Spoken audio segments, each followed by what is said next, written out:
சிட்டில ரொம்ப கௌரவமா வாழ்க்கைய நடத்திக்கிட்டு இருக்கிற சுமித்ரா பூச்செடிங்க நடுவுல நின்னுக்கிட்டு செல்போன்ல பேசிக்கிட்டு, ஒன்னும் நினைச்சுக்காதீங்க மாதவையா, இந்த தடவை ஊர்ல நடக்கிற திருவிழாவுக்கு நாங்க எங்க குடும்பத்தோட வர முடியாது. அவருக்கு பிசினஸ் மீட்டிங் இருக்கு.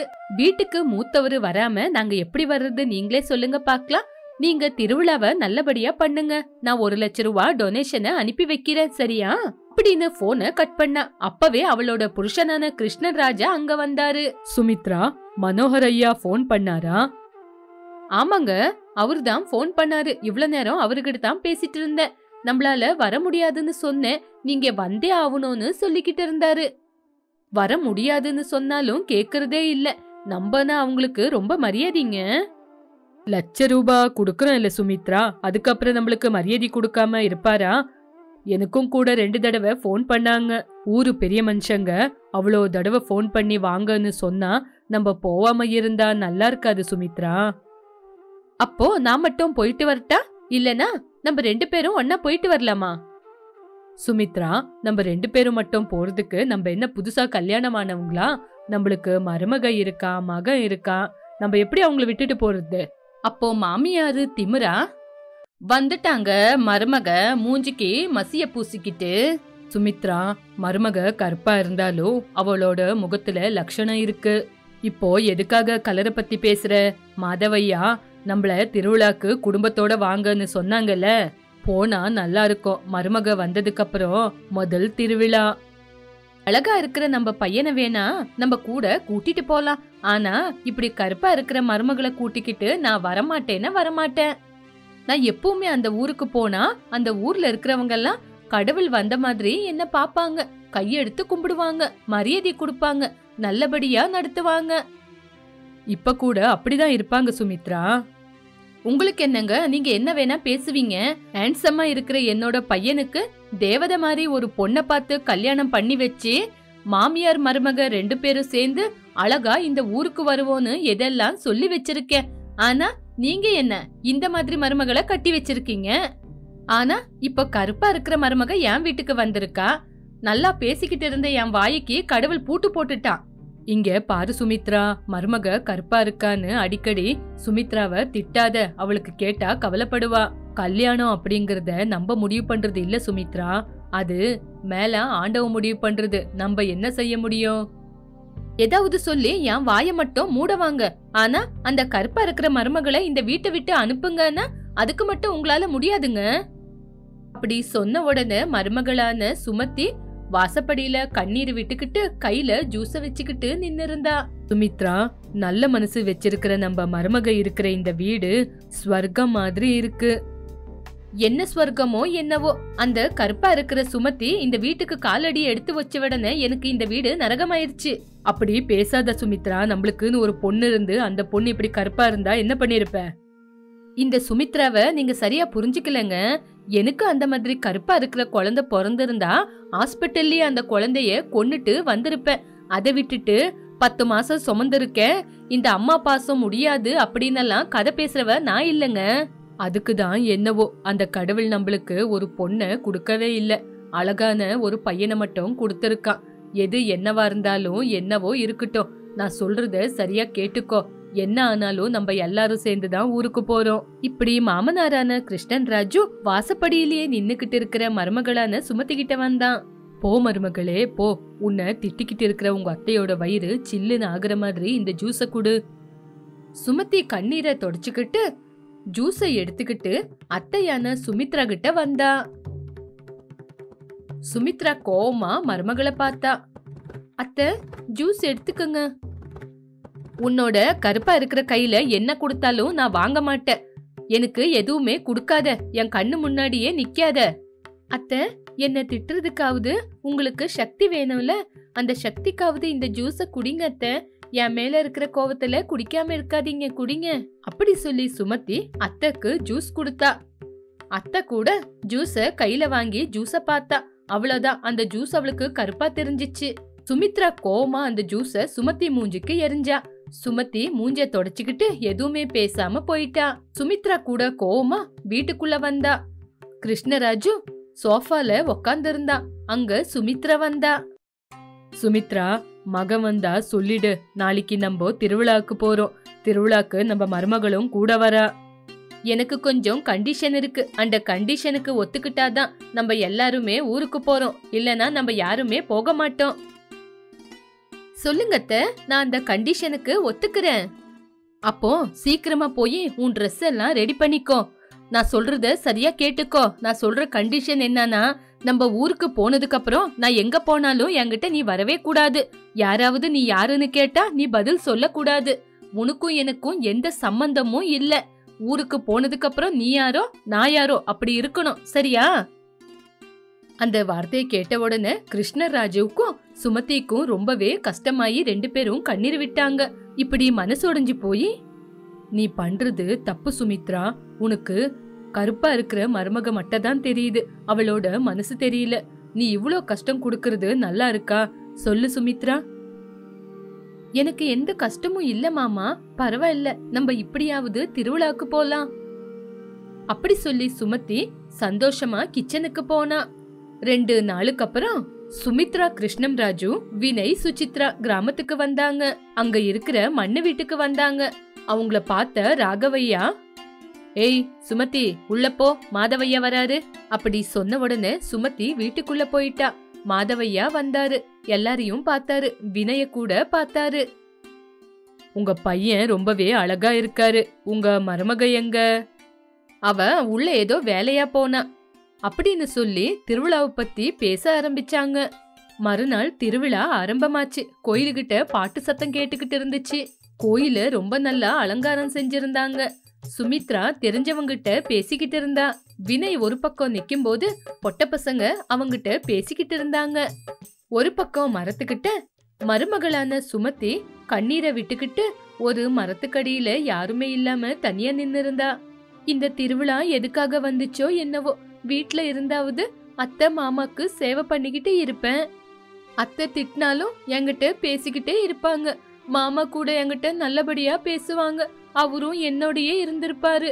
இப்படி நினைச்சுக்கிட்டு இருக்கும்போது வினய் அங்க வந்தா. அவனை பார்த்த உடனே சுமதி கண்ணீரை தொடச்சுக்கிட்டா. சுமதி, இங்க என்ன பண்ற?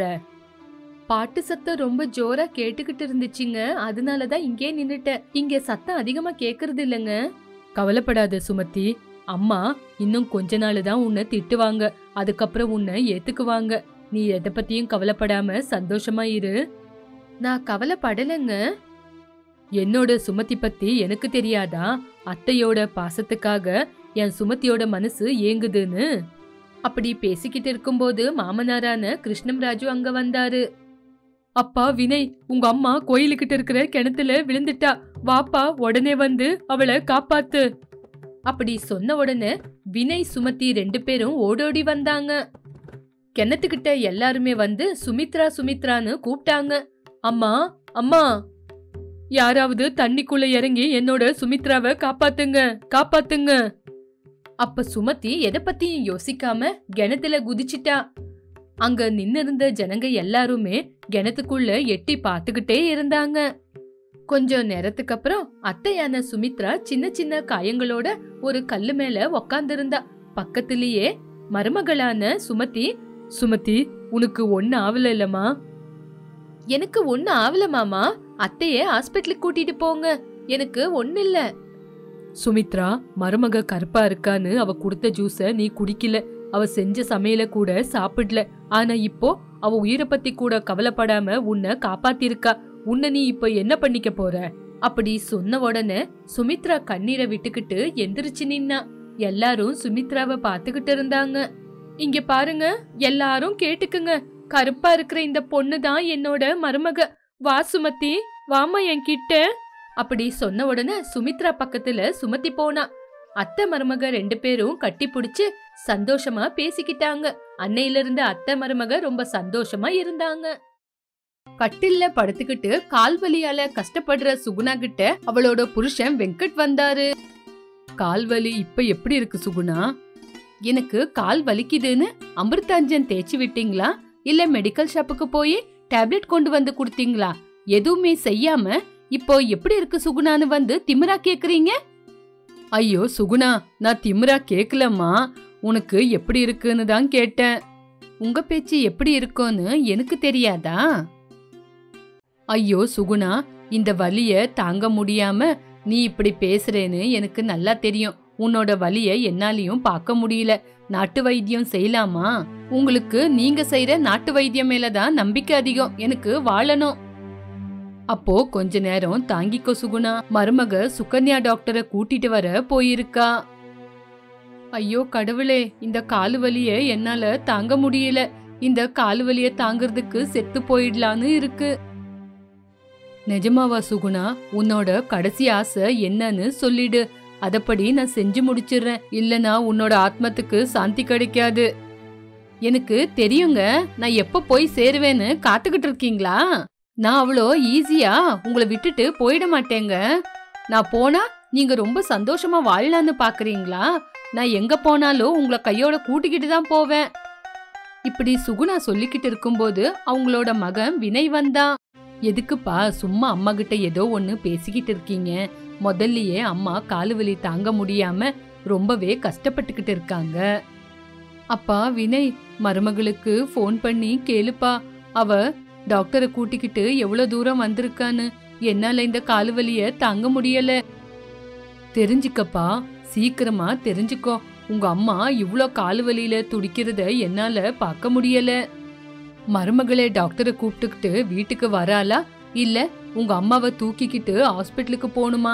உங்க அம்மாவை தூக்குறதுக்கு நான் ரெடிப்பா.